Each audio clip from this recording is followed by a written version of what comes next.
자, 언론이라는 건 뭐고, 그죠?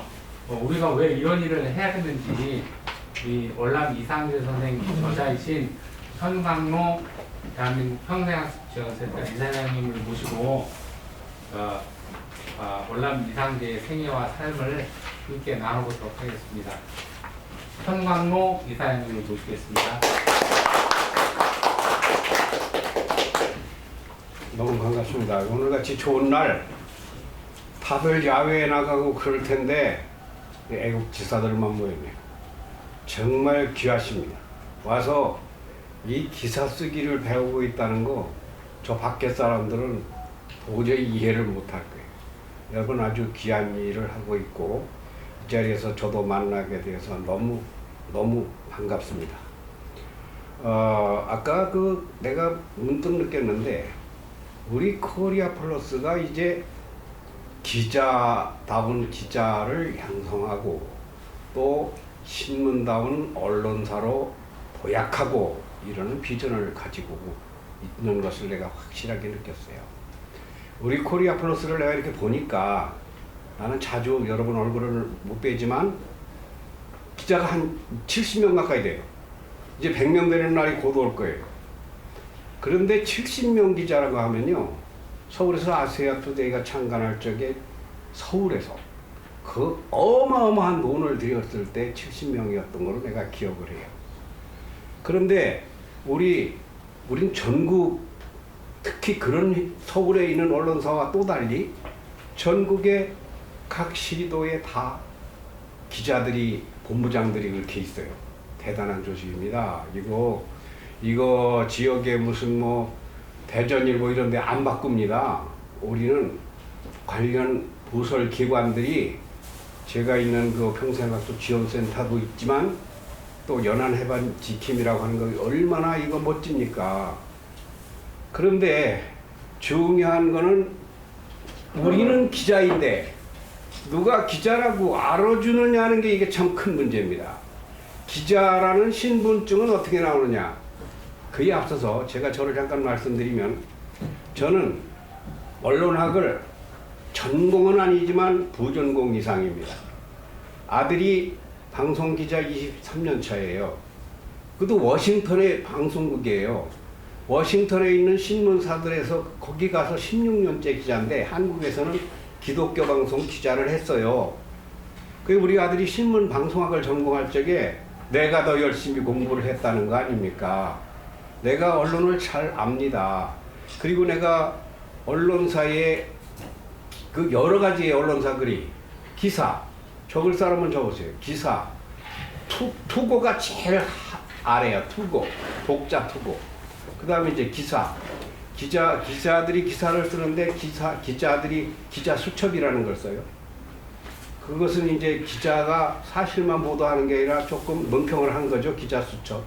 그리고 이제 칼럼이 있죠. 칼럼은 이제 농업, 의학, 과학, 하여튼 누구라도 쓸 수 있는 거예요. 자기 이야기만 하면 되니까.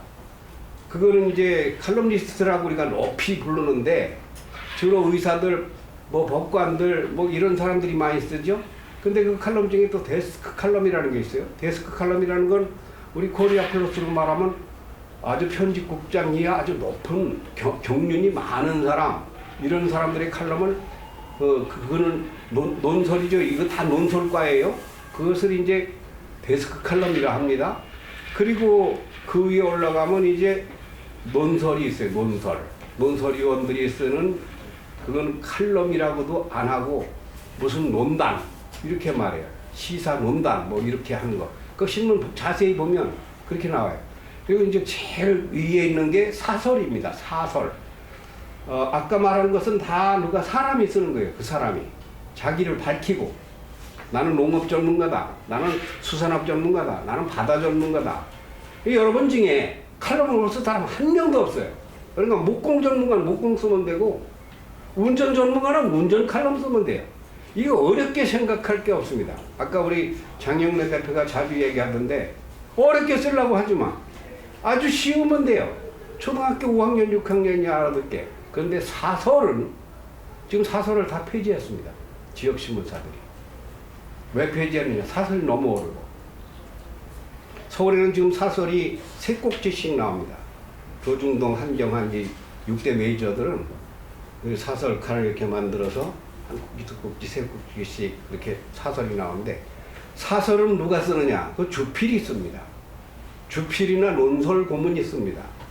나는 주필 생활이 누적 20년이에요. 그러니까 언론은 내가 잘합니다. 아주 내 이름 되면 언론계에서 알아줄 정도로 내가 서울에서는 많이 안 했어요. 토요신문에 8년, 토요신문에서 8년간, 그리고 대전에서는 대전투데이에 4년, 충청시대에 4년, 세종에서도 세종매일에 2년, 뭐 미래세종일보에 2년, 코리아플러스에는 많이 글은 안 썼지만 적을 든 지가 오래돼서 여기는 경륜에 빼고도 20년이에요. 그럼 아들은 방송인이고 나는 신문 언론인이고, 그러니까 이 언론에 대해서 얼마나 잘 알겠어요. 잘 아는데 참 어려운 게 기자인데 사실 알고 보면 너무 쉬워요. 이걸 가르쳐주는 사람이 없어서 문제예요. 우리나라가 기자들은 자기가 기자니까 위대하니까 누구한테서 공부를 안 하려고 합니다. 그런데 기자는 누가 기르느냐? 방송국에 기자나 아나운서로 들어가면 선배들이 가르칩니다. 선배들이 가르치는 거예요.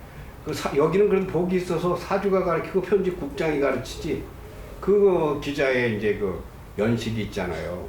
연식에 따라서 실습을 시킵니다. 방송국으로 따지면 송신소까지 엔진 이거 기술실까지 전체를 다 가르쳐요. 그 뭐 자기가 어디에 속해 있든지 방송에 관계된 건 다 수습기관이라고 해서 그런 걸 다 가르쳐요. 우리 코리아 플러스가 이런 순서를 많이 가져야 돼요. 그래서 어떤 기자가 돼야 되느냐? 내가 기자라는 증거가 뭐냐? 이게 중요합니다. 그게 이제 신분증이에요. 내가 기자라는 증거는 아까 말하던데 다음 가지고는 안 됩니다. 네이버 포털에도 네이버는 지금 5천만 명이 넘는 회원이 있어요. 국민 전체가 나라고 봐야 돼요. 두 개가 진 사람도 있고 해서. 네이버에 오현정 기자, 오금민 기자 하면 그거 떠야 돼, 자기 기사가. 그런데 네이버에는 안 뜨고 다음에는 오공인 기자 하면 뜨는가 모르겠지만 바로 도약해야 됩니다. 내가 오늘 반가운 이야기는 바로 네이버에 뜰 준비를 한다는 거. 그러려면 장영래 대표가 그 머릿속에 경험이 많은 사람이니까 이 프로그램이 다 계획되어 있어요. 여러분이 따라만 오시면 되는 건데, 그 중에서 아까 얘기한 것 중에 가장 중점적인 거, 그게 뭐냐 할 것 같으면 자체 생산 기사입니다. 아까 우리 그 동구청이나 대전시 것을 이렇게 그 우라카이 한다, 그 일본 말인데 뭐라고 해? 하여튼 그렇게 하는 그런 것도 해야 돼요. 왜 그런가 하면 우리가 이제 기자 하면은 행정, 사법, 국회, 뭐 정치, 경제, 사회, 문화, 교육, 뭐 하여튼 국방까지, 애교까지 다 하면은요, 그 부서가 정부 부처보다 더 많아요. 우리가 문화부도 문화체육부가, 교육부에도 교육기관이 얼마나 많습니까? 그걸 다 못하니까 알려는 줘야 되고, 그러니까 대전시고 동구구 세종시 것에 홈페이지에 뭐가 뜨는가를 가보기도 하고, 어떤 건 우리 회사로도 들어오게 해요. 그게 이제 열리면 내 얼굴이 깜댕이가 되는 거예요. 그 문을 닫아야 돼요. 그게 바로 이게 영상에서는 조명이 생명입니다. 조명이 나쁘면 얼굴이 흑인이 돼요. 그래서 반드시 태양이 내 앞에 있어야 돼요. 그래야 얼굴이 하얗게 나옵니다. 닫으세요. 닫아주세요. 여가 화나면은 내 얼굴이 여기 검은 막을 쳐야 원래 내 얼굴이 산뜻하게 나오는 거죠. 우리나라의 기자협회를 처음 만든 사람이 있습니다.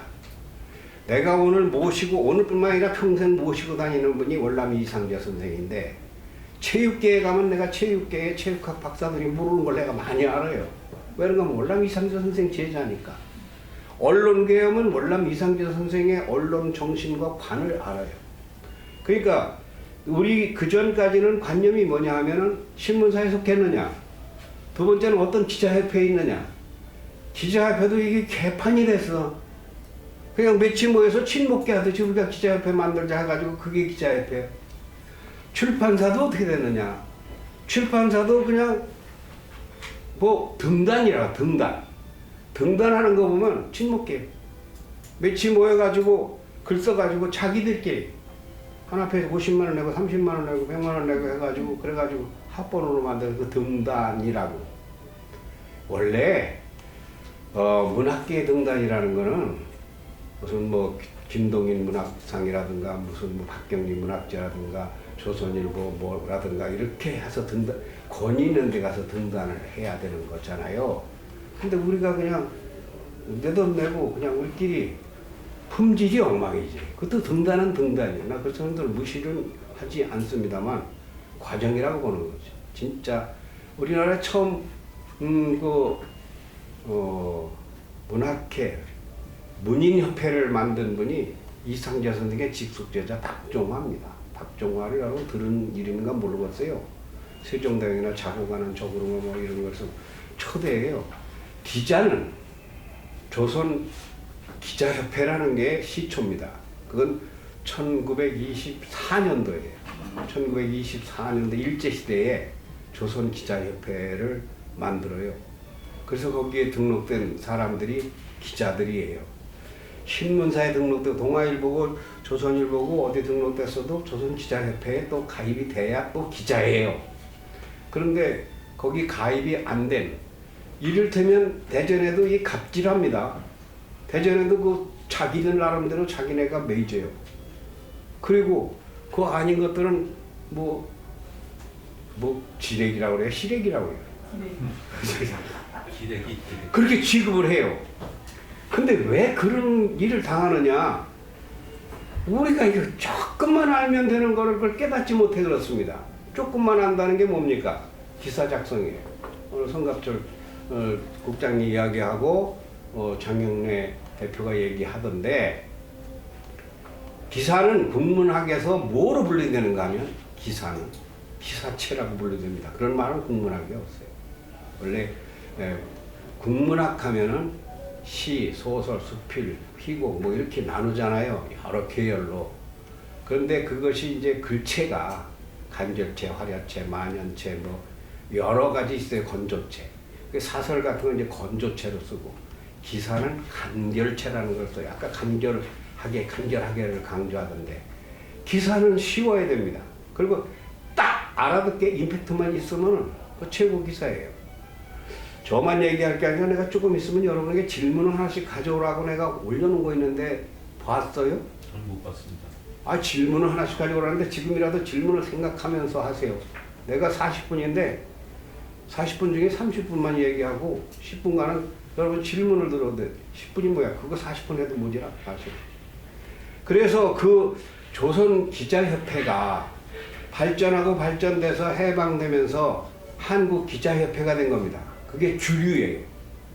그거 다 거의 알죠, 내가. 우리는 언론이니까. 그런데 그 한국 기자협회가 까다롭거든. 입회하는데 뭐 30만 원 내라, 5만 원 내라, 10만 원 내라, 한 달에 회비가 5만 원이다, 10만 원이다 그러니까 월급 주는 기자들이 들어갈 수가 없어. 그러니까 어떻게 해야 되겠어요? 그러니까 뿔딱지 난단 말이야. 그거 가지고 기자협회가 자기들 경비도 쓰고 뭐 활동도 하고 그런데 이런 교육에 많이 투자해야 되는데 지도 월급에다 투자하고 무슨 뭐 술 먹는 데 투자하는 것 같은 그런 느낌이 있으니까 그러니까 대한기자협회라는 게 또 생겼어요. 본 한국기자협회가 얼마였었더라? 그전 통계라서. 하여튼 그 전에 그 기자협회가 한 3,000명이라면 대한기자협회는 5,000명은 됐어요. 이렇게 대한기자협회가 많이 생기고 충청기자협회도 생기고 대전기자협회도 생기고 세종기자협회도 생기고 뭐 하여튼 중부기자협회도 생기고 여러분은 지금 코리아 플러스 코리아 방송의 기자입니다. 근데 이 기자의 진짜 자격증이 뭐냐? 그거 다 소용없다니까. 제일 중요한 건 내 실력이에요. 내 실력. 그럼 내 실력은 나는 법학, 국문학, 그런 거 전공을 안 한 사람이야. 언론학. 안 하는 사람도 할 수 있다니. 그 알고 보면 기사는 참 쉽습니다. 뭐가 중요하냐면은 그 센스와 감각이 중요해요. 이게 기사가 될 거냐 말 거냐. 아, 지나가다 보니까 소가 돌아다녀. 기사감이 아니요. 소가 요즘에 안 돌아다니잖아. 그 사육장에 있잖아. 아니, 세종에 소가 돌아다녔는데 주인이 없다. 이런 사진 찍어서. 하여튼, 여러분이 하루에 내가 그런 말을 해요.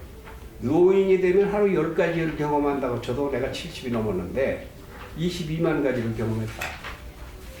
하루에 10가지, 20가지 기사가 널렸습니다. 지금 오늘 이것도 다 기사감이에요. 그런데 생활기사를, 그건 이제 아까 말한 어느 어느 쪽으로 들어가느냐, 사회냐, 과학이냐, 뭐 문학이냐 이런 거는 이제 장르 그런 것은 별개의 얘기고. 그런데 이제 새로운 시대의 기자의 정의는 아까 정 대표가 얘기한 네이버 포털에 떠야 됩니다. 네이버 포털에 뜨려면 이런 교육을 했다는 증거와 아까 가장 강조하던 대로 흘려들었죠. 생기사라 그래, 생기사. 내가 작성한 기사가 최고 높다. 생기사를 써야 돼요. 아니 기사가 뭐 아까 말했지만 그렇게 뭐 소설 쓰라는 거 아니잖아요. 사진 찍고 영상은 또 그다음 2단계예요. 그리고 글을 쓰는데 글이 5줄을 넘기진 말라고 하던데 그건 좀 너무한 것 같고, 그건 헤드라인을 쓴 경우는 5줄도 충분하지만 하여튼 10줄, 20줄 못 쓰겠느냐. 글이 하나가 이렇게 시작돼서 이렇게 나가면 그걸 한 단락이라고 합니다. 문단. 문단이 한 5줄 배겨요. 그거 한 숙제로 15줄이에요. 그러면 제일 중요한 게 타이틀이에요. 그거 하고 그 부제라고 하던 것. 제목하고 부제하고. 미래의 언론은 네이버에 떠야 됩니다. 어떻게든지 여러분이 다 힘을 합쳐서 내 아들이 기자했던 얘기를 말하면 하루에 수습 기자가 6개월이거든요. 수습 기자일 적에 하루에 15개에서 20개를 매일 써내야 돼요. 그거 그냥 뭐 그거 카피해오는 기사가 아니고 돈 월급도 줬지 제대로. 그거야 뭐 월급은 제대로 줬지. 그런데 매일 10개, 15개를 쓰려면요. 근데 기자들은 뭐 경찰청, 법원, 무슨 뭐 청와대, 국회, 무슨 교육부, 과학부 이게 다 갈라져 있잖아요. 출입처라고 해서. 출입처, 청와대 출입 기자가 되면요. 엄청나요. 끝발이. 그거 별것도 아닌데. 백악관 출입을 하는데 우리 아들은. 그거 아무것도 아닌데 한국에서는 이 기자의 권위가 대단합니다. 근데 우리가 지식한국 코리아 만들기잖아요. 지식이 무엇이냐?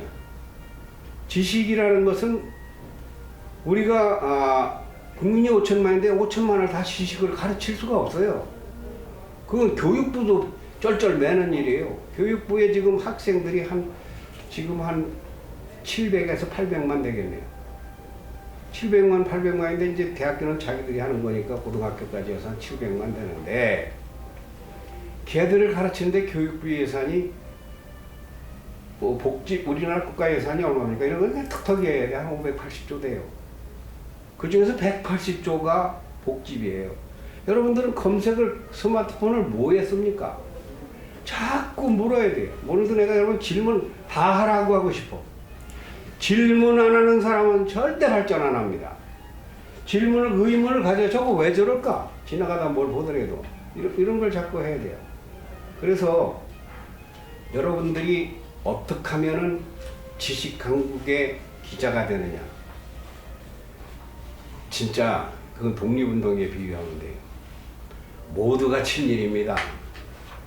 국민이 그때 2천만이 좀 안 되는데 애국지사는 2만 명이에요. 그러니 뭐 어떻게 되고요? 0.2%요. 그런데 그분들이 우리나라를 찾았습니다.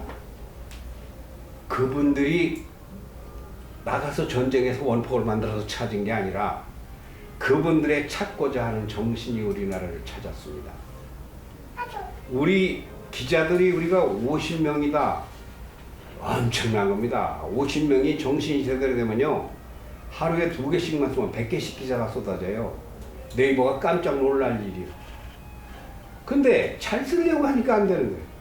사진 찍고 5줄만 써놓으면 되는데 이건 누가 이렇게 소를 걸었을까? 여기 저 도로교통은 이건 어떻게 해서 사고 났다 뭐 이런 거 바로 기사감이죠. 그래서 여러분들이 정례화가 돼야 됩니다. 기자의 애국자, 기자의 독립운동가가 근데 될 수 있어요. 자, 그렇다면 이렇게들 생각하시겠죠. 나는 하는 직업이 있습니다. 그렇다고 코리아 플러스가 월급을 한 달에 뭐 거마비를 뭐 많이 주지 않습니다. 그렇게 생각하겠죠. 여러분, 전문가가 아닌 사람이 내가 농사를 지으면서 내가 가축을 하면서 그러면서 기사 쓰는 사람들이 더 좋은 기사를 씁니다. 왜냐하면 생활 밀착형 기사가 되니까. 우리나라에 처음 신문이 생긴 거, 신문의 역사는 동양신문 역사, 서양신문 역사로 갈라집니다. 그걸 다 이야기하려면 분한테 40분 요소는 안 되고, 그러니까 툭 잘라서 신문이 언제 생겼느냐, 독립신문이 처음이라는 것 정도는 그냥 상식으로 아실 거예요. 독립신문은 1894년도에 서재필이 주축이 돼서 만들었다. 서재필이 독립신문을 만들게 만든 사람이 월남 이상재 선생입니다. 그 양반은 의정부의 총무국장이에요. 총무처 나중에 내무부, 행정안전부 이런 부서가 되는. 독립문을 세울 때 국민모금을 해라 누구 마음대로 의정부에서 총무국장인 월남 이상재 선생이 그렇게 하라고 시킵니다. 그러니까 이상재 선생은 서재필이나 이승만보다 25년 연상이니까 부모급이죠. 이상재는 어떻게 이렇게 많이 알았을까? 우리가 그런 걸 또 관심을 가져봐야 돼. 자꾸 의문을 가져야 돼. 어떻게 이상재 선생은 그렇게 훌륭한 사람이 됐을까? 저는 과거에 낙방합니다. 과거에 향시에는 수석인데 향시는 동네 사는 거예요. 향시에 합격한 사람만이 초시를 갈 수 있어요. 그건 가명에서예요. 관찰사가 있는 가명에서. 거기 가서 낙방을 하는데 부정이 얼마나 심한가. 부정 때문에 낙방한 것을 확실히 자기가 알게 됩니다. 야, 이거 공부 잘해도 라이센스를 못 받는구나. 내가 공부를 많이 했어도 내가 라이센스는 없어요. 작가라는 거 그것이 박사 10개 못지 않아요. 엄청 어려워요. 책을 내가 월남 이상재 선생 같은 거는 검색을 해보면 하지만 5권이에요. 책을 내가 수십 권, 100권도 넘게 썼어요. 글을 많이 썼어요. 공부만 했어요. 그래도 알아주질 않는 거예요. 라이센스가 없는 거예요. 그래서 그 사람이 어디로 휙 날아가는 건 서울로 가는데 집안의 일가의 부인 하나가 한남박 씨 집안의 큰 아주머니예요. 그런데 그 아들이 박정량이라고 검색하면 이분은 위대한 분입니다. 박정량이 이 사람이 미국하고의 우리나라 국교를 지금 문재인 대통령 거가 있는데 참 좀 알고 갔으면 좋았을 뻔했어. 내 책이라도 보고. 미국하고 우리나라가 국교를 트는데 얼마나 어려웠는지 압니까? 유럽, 그 전에 유럽, 네덜란드, 화란, 뭐 영국, 독일, 프랑스, 우리나라에 무지하게 문 열라고, 문명 교류하자고 다 거부했죠.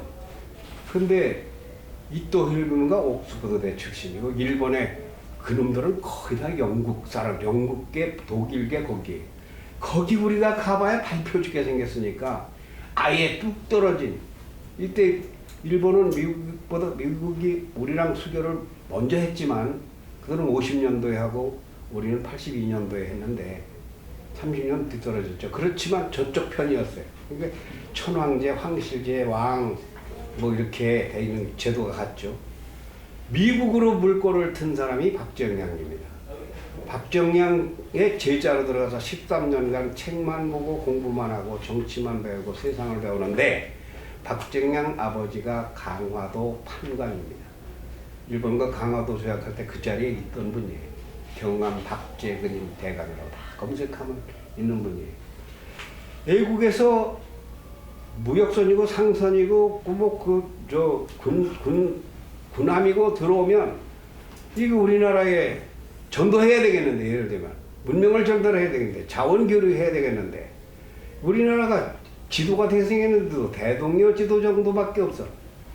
그러니까 세계를 모르는 거예요. 그러니까 그들이 와가지고 선교사들이나 군인들이나 장사꾼들이 와가지고 자꾸 주고 갑니다. 한 트럭씩 주고 한 리아까씩 주고 가. 근데 대궐에서는 그걸 못 가져오게 해요. 여기서는 자꾸 줘요.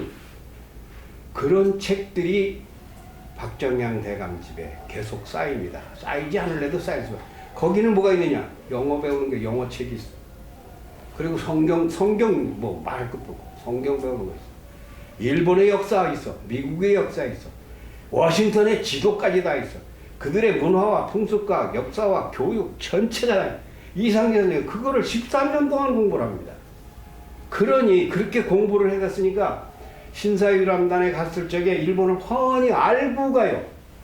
미국의 워싱턴에 갈 때 미국을 다 알고 가요. 지금이 그런 세대입니다. 여러분 구글어스에 사람 끌어다가 놓으면은 로마 카톨릭 광장을 가서 이렇게 뒤다보듯이 본다는 거는 여러분 해본 사람? 어이구 세련된 사람들 많네. 그 사실 별것도 아니요. 그러니까 워싱턴 그 국회의사당에서 링컨 기념관까지 꼭 가다 보면 왼쪽에 지금 문재인 대통령 가 있는 그 한국전쟁 기념공원이 있거든요. 그 사람들 다 웃기는 사람들이. 여기에 190만이 왔습니다. 180만에서 190만. 미군이 총 210만 명밖에 안 돼요. 6.25 때 온 사람이. 99% 차지하다시피 하는 사람들. 그 사람들이 여기 와서 3만 5천 명 죽고 1만여 명이 부상을 당했어요. 아니 그 사람들이 왜 여기 와가지고 왜 목숨 버려 자기 새끼들. 그 참 어리석고 바보 같은 짓 아닙니까? 그래 놓고 한국에서는 6.25 참전공원이 없어. 미군 참전공원이. 이런 정신을 가지고 나라를 다스린다고 내가 거기 내 영상이 내가 한 대여섯 편 있어요. 천광로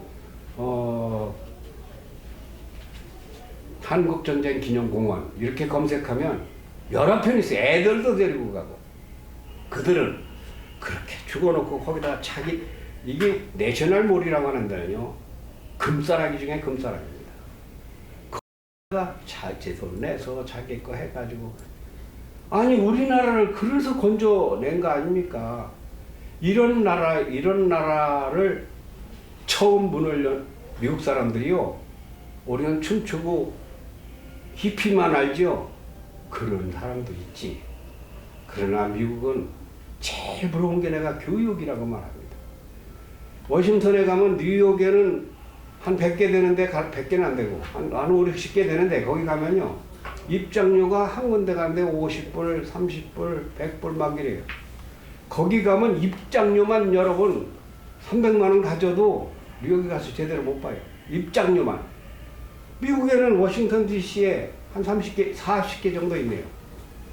그거를 100% 공짜예요. 그거 어떻게 공짜냐? 그거 뭐 얘기하면 그것도 또 길어지는데 그 영국계 사람이 미국의 아버지 닮고 미국의 정신을 좋아해서 왜 그 사람들의 정신이 뭔데? 청교도 정신. 정말 하나님 앞에 정직한 거, 깨끗한 거, 양심 속이지 않는 거. 그리고 미래를 사랑하고 후손을 사랑하는 거. 그 사람들이 간 거예요, 그거. 유럽에서 아무나 간 게 아니에요. 그 사람들 가니까 막 몰려들어가지고 지금 180개 민족이 모여가지고 이런 사람 저런 사람 별별 사람이 다 모여서 그렇지 원래 미국 정신은 그게 아닙니다. 그 우리나라 정신은 또 어떤 정신이냐. 그 미국 정신을 그대로 닮았어. 독립선언서가 미국 독립선언서하고 그대로 거의 닮았어. 헌법이 미국 헌법하고 헌법을 처음 만든 사람이 이상재 선생이다니까. 하여튼 이분은 정치, 외교, 사회, 과학, 교육, 언론, 체육, 과학, 하여튼 모든 면에서 공부를 많이 한 분이라. 그래 민족의 스승이 된 거예요. 그분이 뭘 했습니까? 아까 정 대표가 조금 얘기하는데 민족대표 33인을 이렇게 뽑아낸 겁니다. 손병희가 15명, 천도교에서 이상재가 기독교에서 16명, 불교에서 2명. 이것만 외우면 결함이 무정란이다. 씨가 없다. 어떻게 된 거냐 도대체. 이상재 선생은 70세. 민족대표 평균 나이는 46.8세. 자식이죠, 자식. 그러면 이 25살 정도, 24살 연하들 아닙니까, 평균 나이가. 손병희는 좀 나이가 있었어요. 이상재보다 11살 미치니까. 근데 이상재 선생 때는 뭐 이야기가 안 되는 게 이분이 조선에서 대한제국에서 종이품인데 이분은 모르는 게 없어. 공부를 많이 해서 나는 그거 지금 만분의 1이고 천분의 1이고 따라가느라고 나 공부나 많이 했습니다. 별별 걸 다 알아요. 그러니까 그 정신이 뭐냐? 여러분 기자 왜 합니까? 기자에서 이름 날라고 하는 사람 없잖아요. 돈 벌려고 하는 사람 없잖아요. 사업은 왜 합니까? 사업은 돈 벌려고 하는 거예요. 농사는 왜 짓습니까? 돈 벌려고 해요. 그런데 기자는 적어도 나를 위한 것이 아니라 시민을 위하고 군민을 위하고 나라를 위해서 해야 됩니다. 민족대표 33인이 자기들 그때 평균 수명이 50대 정도 돼요. 다 늙은이들이요. 55세면 아주 깨겨 그냥. 우리 어릴 때도 환갑이 없었어요 거의. 그러니까 그때 시대에는 3.1운동 시대에는 40, 50이면 그냥 호호요 호호. 근데 그분들이 독립운동을 하려고 하면은 총칼이 겨누고 있잖아요 일제가. 그래도 그거 한 이유가 뭐냐? 이런 나라를 물려주면 안 된다. 자, 제 얘기는 이제 1분, 2분 내로 마칠 겁니다. 제가 만일에 그런 애국지사들이 나라를 찾아주지 않았다면 제가 지금 살아있을 확률이 몇 프로겠습니까? 일제에 그냥 있다면은 다 죽었어요. 죽었을 확률이 훨씬 높아요. 살아도 사람이 아니에요. 그리고 내 승도 없어요. 내 이름도 없어요. 우리 여자들, 내 동창들 다 일본 놈들이 다 그냥 뭐 위안부로까지 끌고 갈 정도니까 민족이 끝날 뻔했어요. 역사가 끝날 뻔했는데 그런데 그거를 내 돈 내고 내 시간 내서 그래서 가서 나라를 찾아놓은 것이 우리 대한민국입니다. 찾아놓고 나니까 이 월급 안 주면 이 사람들이 공무원들을 안 하네. 190만 공무원 중에 6개월 월급 안 줄 테니까 봉사하라면은 할 사람 있을까요? 30년을 독립운동하면서 김자진 장군도 자기 땅 다 팔아가지고 왔어요. 무당기행 선생이 세운 게 신흥무관학교고 독립군 양로소입니다. 그게 이렇게 조선일보는 어떻게 해서 이상재 선생이 나중에 사장을 했느냐? 신소구라는 신태준 어른의 아들이 45년 연하에 그가 나라에 돈을 써야 되겠다고 아버지한테 아버지가 나라를 위해서 네가 해라. 그래서 친일로 자꾸 넘어가니까 독립 친일을 막기 위해서 언론을 잡아야 된다 해서 조선일보를 사들여 가지고 조선일보 기자들을요 애국 기자로 일제시대니까 나라를 찾긴 찾을 건데 누가 대통령해 누가 장관해 글씨를 알고 뭘 알아야지 그 기자 교육을 시킨 거예요. 거기에는요 윤석중 뭐 이서구 그 최은희 기자 하여튼 대한민국에 잘났다는 사람은 역사의 인물은 거기 다 있습니다. 거기서 미래의 지도자를 양성한 거죠. 질문을 받기 위해서 여기서 마치는데 여러분 우리가 어디 살고 지금 무엇을 하든지 간에 코리아 플러스가 좋은 회사입니다. 뭐가 좋으냐? 저 대표가 마인드가 아주 좋아요. 내가 이렇게 신문사 하는 사람들 내가 많이 할 거 아닙니까? 마인드가 좋은 것이 사용은 너무 없는 것 같은데 하여튼 저분이 교육과 미래와 나라의 유익이 되는 거라면 그렇게 열심을 냅니다. 여러분 으쌰으쌰 하시고 다음에 이런 자리 또 만들으세요. 15명 모이면 나 안 할 수도 있어. 한 30명 절반은 모여야 되잖아. 우리가 70명 가까이 되는데 이런 것이 자꾸 내가 여기서 할 수 있는 말은 부지 있습니다.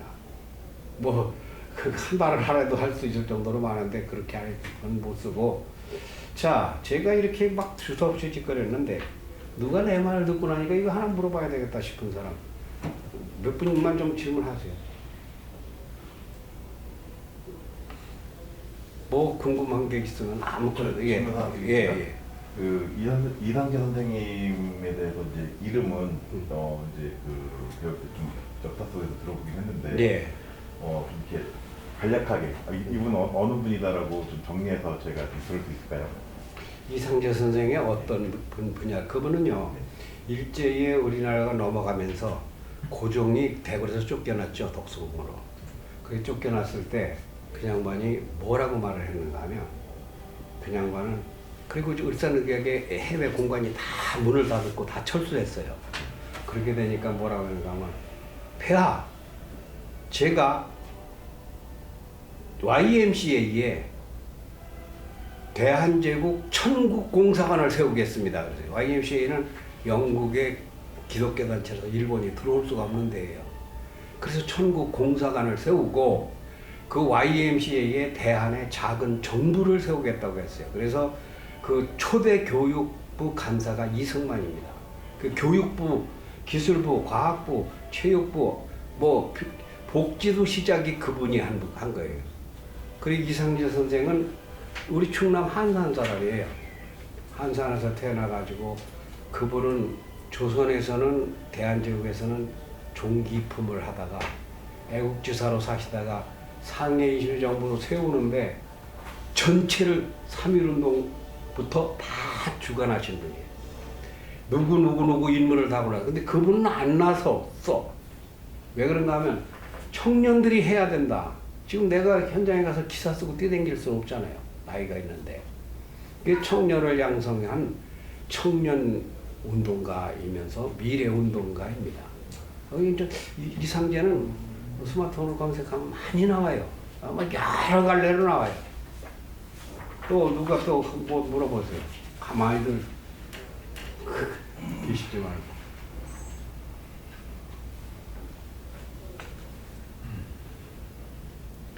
열심히 들은 사람이 열심히 들은 사람은 질문이 생기는데. 네, 지금 예. 사람들이 다 생각하기에 이상재 선생님께서 제가 보고 이상재만 하지 말고 다른 분은 기자도 들어요. 이거는 이상재 하세요. 네. 저 생각으로는 네. 마스터다 네. 그런 생각을 가지고 마스터. 네. 마스터라는 게 어떤 거냐면 자기가 나서지 않고 조율을 하는 거죠.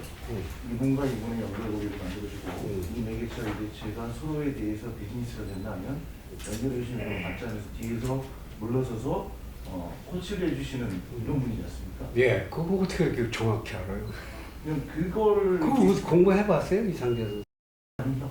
근데 지금 얘기 듣고 그런 생각이 들어요. 네. 근데 그 지식을 쌓는데 음. 시간이 얼마 정도 걸렸는지 좀 알 수 있겠어요? 그러니까 지식을 쌓는데 그 양반이 11살 때 봉서함이라고 지금 봉서사예요, 한산에. 봉서사에 가면 이상재 선생이 공부했다는 기록이 있어요. 11살 때 거기 가서 공부를 시작해서 스승을 현만, 일정, 해산 스님, 스승님들한테, 세 분들한테 18살까지 공부를 합니다. 7년을. 그러다가 이제 18세 되면서 이번에 명치유수연 하던 해에 박정량 사가로 갑니다. 지금 이제 바로 그 말이 이제 내 말이 되는 거예요. 내가 하기보다 이제는 청년들이 어떻게 하면 할 수 있겠는가. 나는 진짜 뿌리라도 퍼주고 싶고, 내가 지금 아이를 하나 가르칩니다. 이 세종인성학당이 10년 됐어요.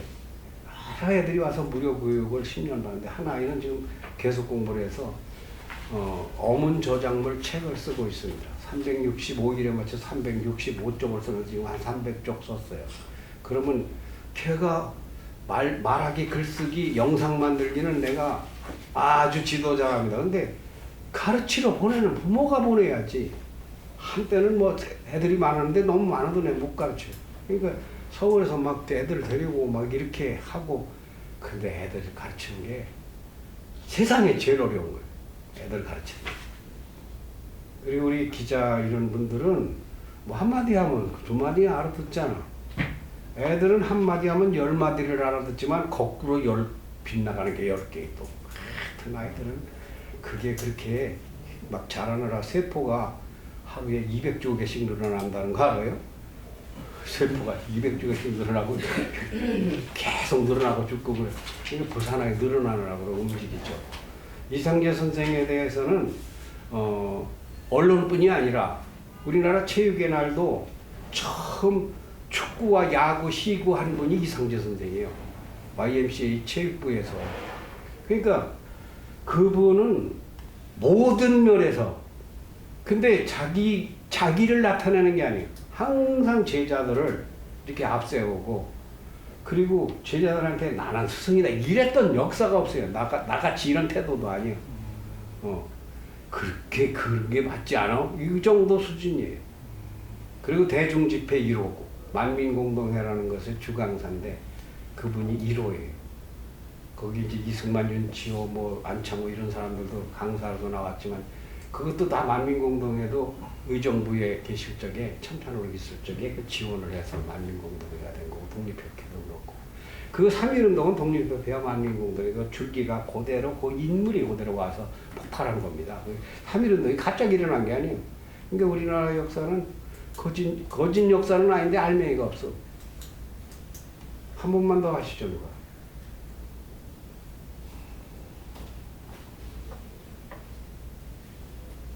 하여튼 끝까지 기다릴 거니까.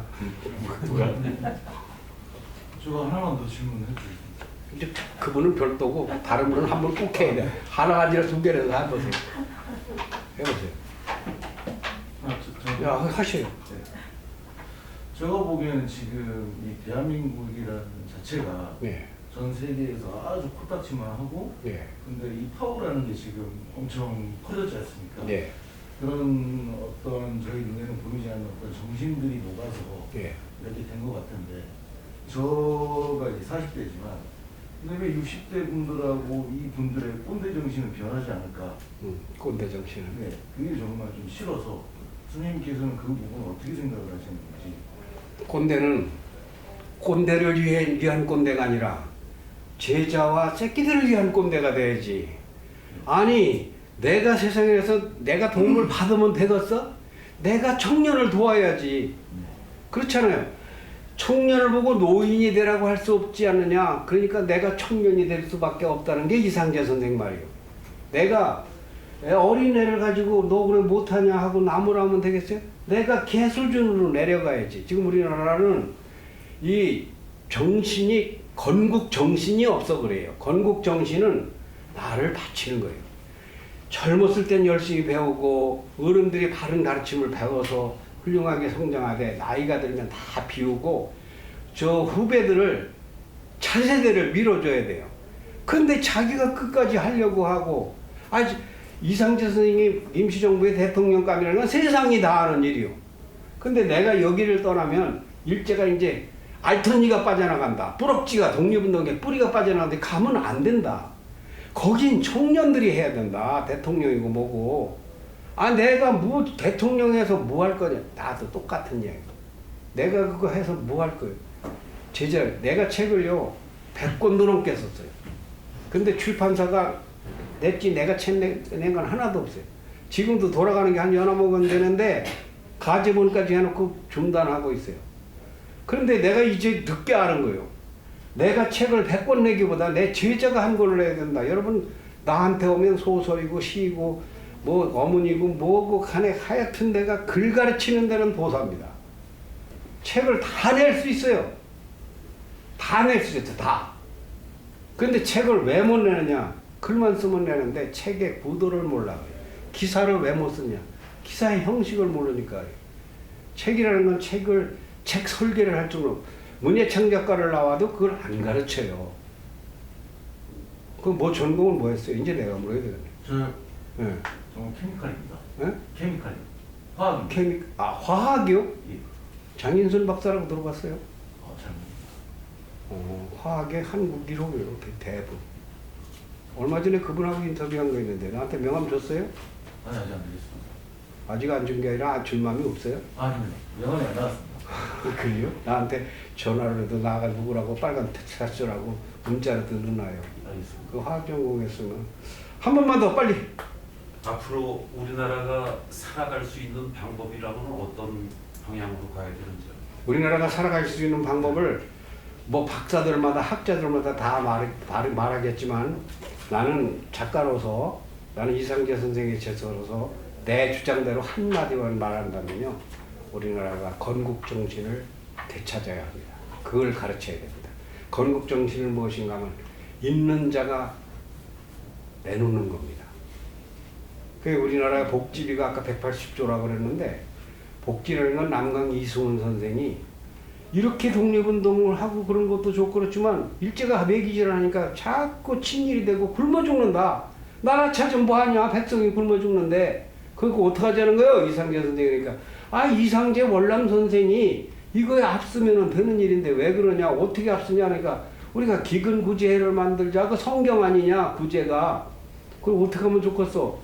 그래서 만드는 게 우리나라 역사상 1호의 복지입니다. 그 이전에도 뭐 세종대왕도 뭐 정조대왕도 구휼미라는 걸 나누긴 했으나 실제 지금 살아있는 그 인터넷에 검색하면 기근구제해라고 검색하면 그거 나와요. 마크도 기가 막히게 이뻐. 그래서 쌀이고 돈이고 밀이고 콩이고 옷가지고 뭐든지 가져와라. 가져오면 일제가 뭐라 그러냐. 우리 교인들 가난한 사람들 구제하는 거야. 해가지고 백성들 주는 건데 그래가지고 1000만을 살리겠습니까?